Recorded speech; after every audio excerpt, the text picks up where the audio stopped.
nama saya Tri Hartanto. Sekarang saya sibuk di bagian administrasi staf Fakultas Psikologi. Untuk kesibukannya sendiri macam-macam ya. Kalau dari hari ke hari itu saya melayani administrasi surat menyurat, kemudian melayani mahasiswa yang akan ujian skripsi, berkas-berkasnya itu saya kumpulkan, saya validasi, kemudian saya cek dan saya setorkan ke BAA, Biro Administrasi Akademik. Perkenalkan, nama saya Muhammad Irsad Mauludi. Terus sekarang kesibukannya ngerjain tugas akhir sama jadi part-time di Unas Psikologi. Oke, kenalin, nama aku Aldo. Aku sibuk sebagai mahasiswa semester 6 pada biasanya menjadi tugas ini.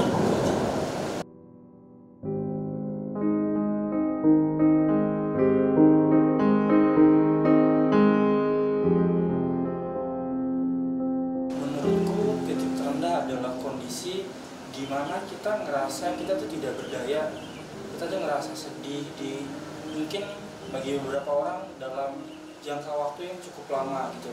Di saat kita berada di titik terendah itu mungkin kita tidak bisa merasakan kebahagiaan yang semestinya biasa kita alami, yang mungkin kayak dulu gampang ceria lah atau apa, sekarang kayak lebih cenderung lebih sedih atau bahkan flat. Jadi dia tuh nggak ngerasa sedih, bahkan nggak ngerasa bahagia juga gitu. Jadi kayak zombie aja kayak gitu sih Pak. Titik terendah itu waktu, jadi kayak suatu masa, suatu waktu gitu, waktu dimana kita akhirnya tidak punya siapa-siapa, merasa tidak punya siapa-siapa, merasa tidak berdaya ataupun merasa tidak mempunyai kekuatan kayak gitu. Jadi ya merasa tersiksa, amat sangat tersiksa.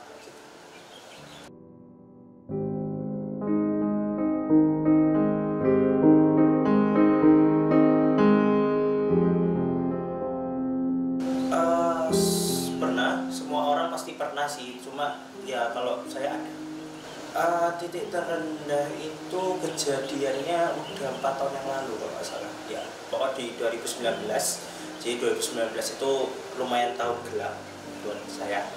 Jadi pada saat itu saya ada hubungan dengan seseorang. Setelah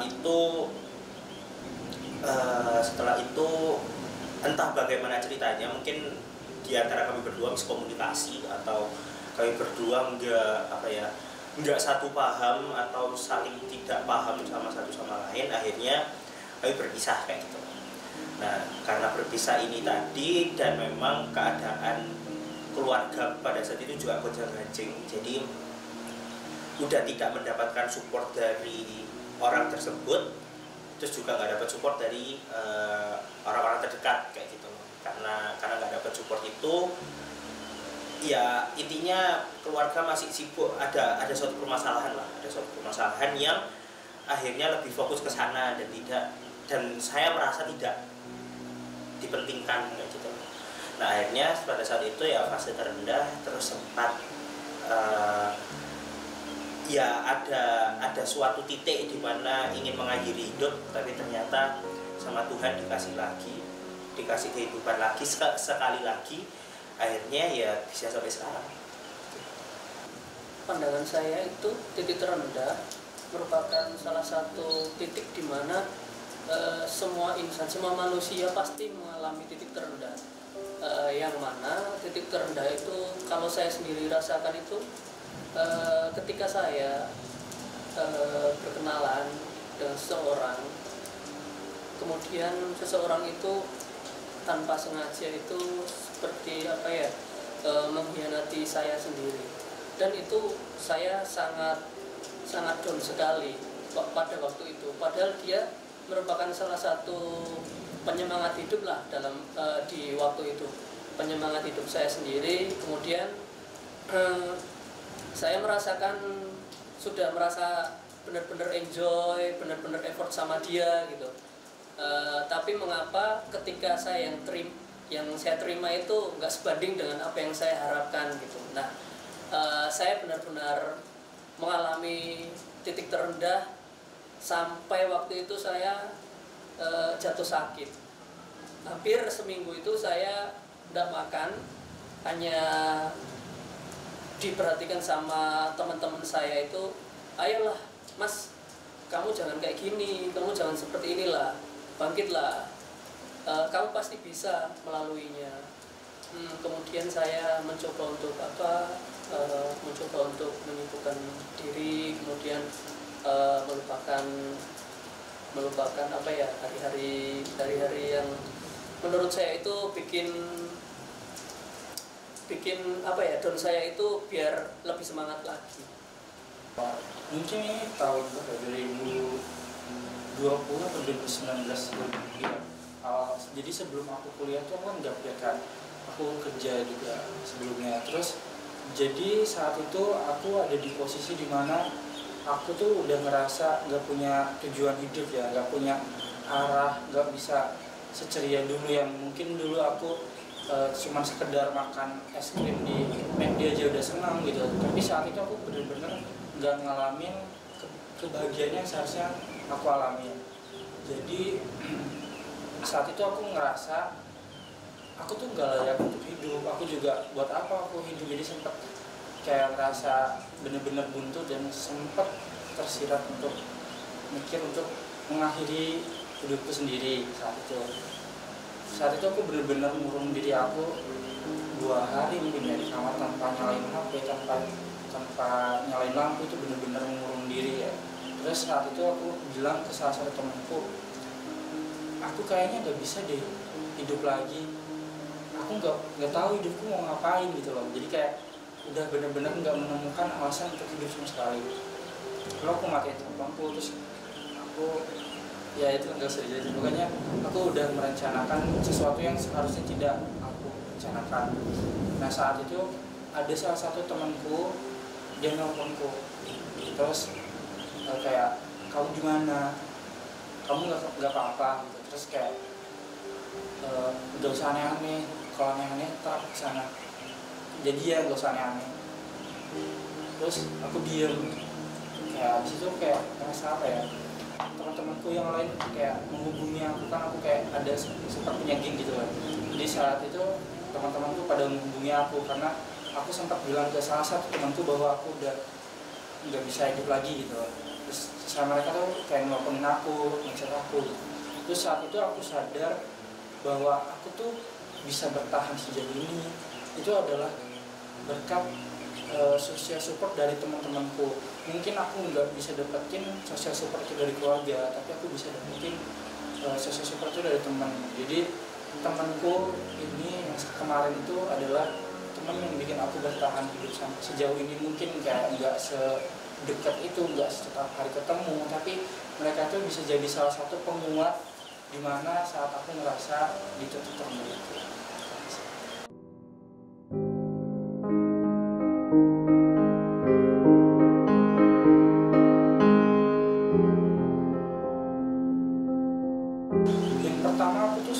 Jadi orang yang benar-benar tertutup ya, dalam artian aku temenan sama orang tapi aku nggak pernah cerita tentang apa yang pernah aku alami gitu. Jadi kayak ngapain juga sih cerita gitu kan, kayak toh kalau aku cerita pun mereka belum tentu bisa nyelesain masalah aku kan. Awalnya aku sempat berpikiran kayak gitu, cuma setelah yang tadi aku alamin, aku ngerasa kayaknya bukan tentang seberapa pengen kita dapat solusi ya, karena solusi juga kita bisa dapetin sendiri, tapi kita tuh kadang butuh orang buat sebagai teman cerita, sebagai sharing, sebagai teman buat sharing. Jadi kadang kayak kita tuh kadang nggak butuh saran, nggak butuh solusi, kita tuh cuma pengen dengerin gitu loh. Kayak kita juga butuh validasi saat kita sedih ya. Mungkin teman kita ngomong, oh iya kamu sedih, kayak sebenarnya sesederhana itu. Jadi kayak kita juga jangan apa ya, jangan terlalu berharap sama dunia ini, karena oke lah kita punya harapan, kita punya keinginan untuk bisa bertahan hidup ya, kayak ada alasan lain ya untuk bisa hidup, entah itu kayak pengen nyobain varian es krim baru atau pengen nunggu game baru rilis gitu. Itu kan kayak alasan hidup yang sebenarnya nggak terlalu besar ya, kayak hal kecil, tapi justru dari dari hal kecil itu adalah yang bisa bikin kita lanjut hidup sejauh ini. Kalau misalkan kita pasang target kita yang terlalu tinggi, misalkan aku akan bahagia kalau aku punya mobil.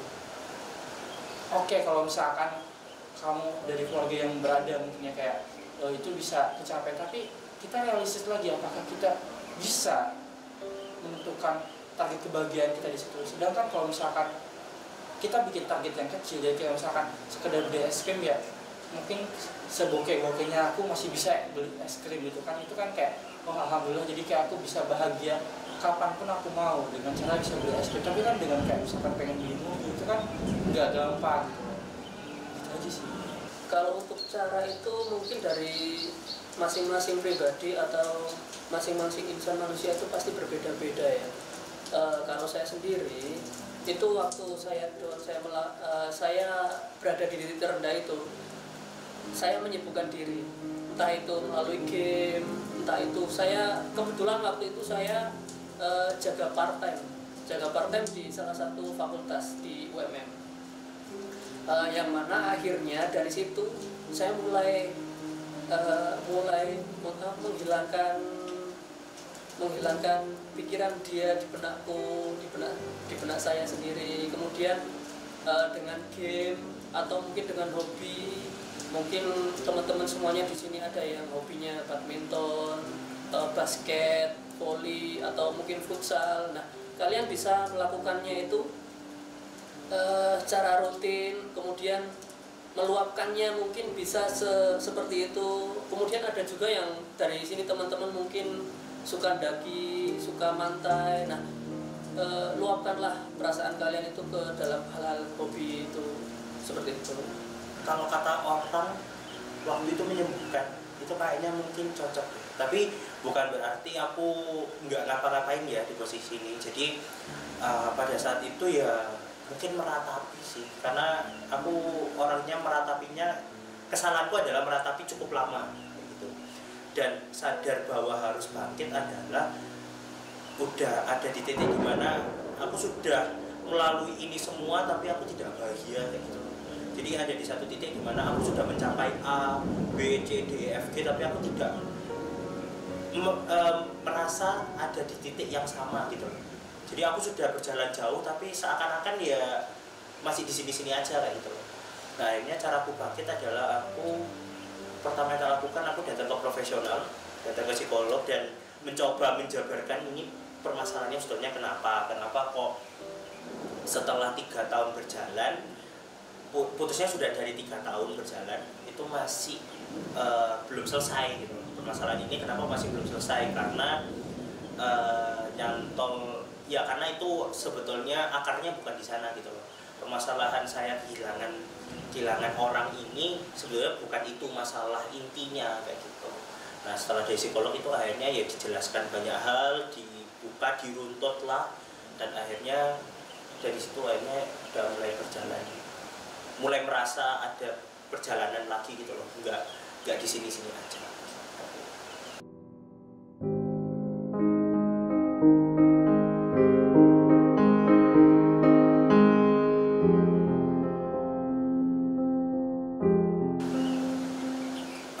Banyak sih, dan itu banyak hal yang berubah gitu loh. Jadi kalau dulu saya mungkin sangat ceria gitu ya, anggap aja seceria itu. Terus pada fase itu amat sangat gelap, terus ya intinya keinginan untuk hidup sangat rendah kayak gitu loh. Jadi akhirnya tak pelajari pada saat itu, daripada orang datang dan pergi, lebih baik nggak usah ada yang datang gitu loh. Jadi mendorong orang untuk menjauh kayak gitu loh. Tapi makin kesini makin belajar ya, sebetulnya bukan masalah orang datang atau perginya, tapi masalah kita menganggap orang itu seperti apa gitu loh. Jadi kalau misalnya kita menganggap orang itu bermakna di hidup kita, ya sudah, hanya sebagai orang yang bermakna gitu loh. Nggak harus berkaitan, nggak harus fokus ke satu orang itu gitu loh. Karena dunia ini ya besar, kita bakal ketemu banyak orang, kita bakal ketemu dan berpisah dengan banyak orang. Jadi ya memahami sesuatu ya harus biasa aja gitu sih. pertama sih kayak kamu tuh butuh banget yang namanya teman cerita. Mungkin satu atau dua, nggak harus banyak, karena kan nggak semua orang juga bisa pegang rahasia atau pegang cerita yang kita ceritakan sebelumnya. Terus kayak mungkin ya kayak tadi, jangan terlalu berharap pada dunia ini. Mungkin kayak dunia itu tidak sesuai dengan apa yang kita harapkan, tapi kita juga harus tetap punya harapan, kita juga punya impian. Namun kita juga jangan berharap aja tapi nggak ada action gitu. Jadi kayak walaupun kita berharap, kita harus ada realistisnya gitu loh, berharapnya kira-kira tercapai atau enggak gitu. Terus yang paling penting itu jangan apa-apa terlalu menyalahkan diri sendiri, karena kita tuh nggak bisa mengendalikan semua hal, kita cuma bisa mengendalikan diri sendiri. Mungkin kayak gini, kita gak bisa meminta Tuhan untuk memberikan kita cobaan yang berat atau ringan, tapi kita bisa meminta Tuhan untuk menguatkan diri kita saat kita mendapatkan cobaan. Gitu aja sih. Kalau untuk pelajaran sendiri sih, menurut pribadi saya sendiri itu banyak hal, mulai dari kehidupan saya sendiri, kemudian saya bisa mengambil pengalaman dari titik terendah yang saya dapatkan itu. Oh, begini ya rasanya seperti dikhianati gitu loh. Begini ya rasanya itu kita effort ke orang lain sedangkan orang lain nggak menghargai sama sekali gitu. Jadi ya itu tadi, kita jangan terlalu berharap ke seseorang, karena harapan mungkin beda dengan kenyataan ya teman-teman semuanya. Jadi kalau menurut saya itu misalnya kita ingin memberikan perhatian secukupnya saja, kemudian memberikan mungkin kasih sayang ya secukupnya saja. Semua itu sudah ada takarannya kalau menurut saya. Nanti ketika kita down itu biar nggak terlalu terjerumus, biar nggak down terus gitu loh, maksudnya biar nggak jatuh banget. Jadi kita masih bisa bangkit, kita masih punya harapan, kita masih punya orang-orang yang masih kita sayangi, kita masih punya masa depan. Itu jauh lebih penting kalau menurutku. Selalu semangat, pantang menyerah. Masa depan itu merupakan jaminan di hari tua. Jadi teman-teman semuanya, jadikanlah pengalaman yang seperti saya alami itu pengalaman hidup. Nanti ketika suatu saat teman-teman menemukan hal seperti itu, sudah nggak shock, sudah nggak kaget. Jadi manusia itu ketika ditempa, kemudian ketika diberi masalah, itu justru itu yang membuat kalian kuat, justru itu yang membuat kalian tetap berdiri kokoh, justru kalian yang membuat kalian itu masa depanku itu sukses diraih karena ada beberapa pengalaman. Salah satunya ya titik terendah tadi.